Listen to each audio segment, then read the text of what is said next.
Hello there, and it's week 7 of Mission Find Inspiration Anywhere if you've been doing it week by week here on Facebook. And yeah, this is the final deep dive of the series. It's always a funny moment when you get to the end of something that's been motoring along, but I hope you found it useful and that you've been out and about and you found inspiration in different places. And today I want to talk about 3 simple ways to embed your inspiration so that you bring it back with you and connect all those experiences that you've had over the summer, connect those with your practice so that they're nourishing you longer term, because that's all, it's easy to kind of travel and then come back to normal life and leave all that behind you, but the aim is to bring it with you and enrich your practice, enrich your life longer term.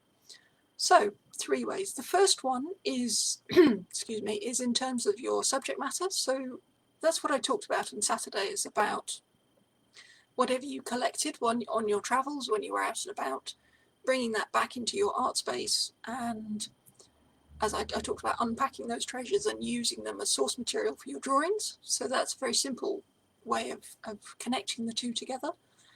Another practical one that you can use is more about the materials themselves. So that might be finding some sort of local material while you're out traveling or in your neighborhood, wherever it is, whether that's something you buy or something you forage. Some sort of material or equipment that you can bring back with you to use in your art. That might be specialist Japanese lino cutting tools, but it might equally be a cool stick that you can dip in ink and draw with. It's not necessarily about the amount of money you spend or about being very specialist, although it can be, but it's about, as I say, connecting things that you've discovered on your travels and what you use. So maybe you're making rubbings, or you're collecting, bits of printed ephemera off the street and using them in your collage, but you're tangibly using that material stuff that you found on your travels. You're bringing it back with you and you're using it to make your art. And then the third way is the intangible. That's about your reflection process. And I've talked a lot before about learning from your art, and it's really important.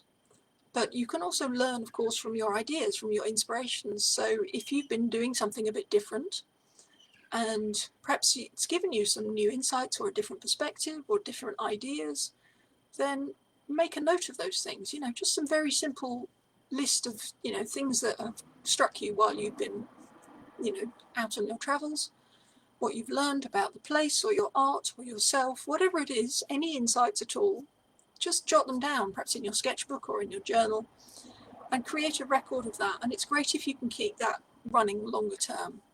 And also think about how you can use those notes to guide your next steps. So I often do this, is write down what you want to do next, or what your reflections suggest would be a good idea for you to do next. And then next time you come into your art space and you're a bit, I don't know what to do, then you can look at your list and just do it. So that's 3 simple ways of embedding your inspiration. You can use it as subject matter, what you've collected on your travels. You can use it practically as a material, and you can think about the reflections that you can bring back with you.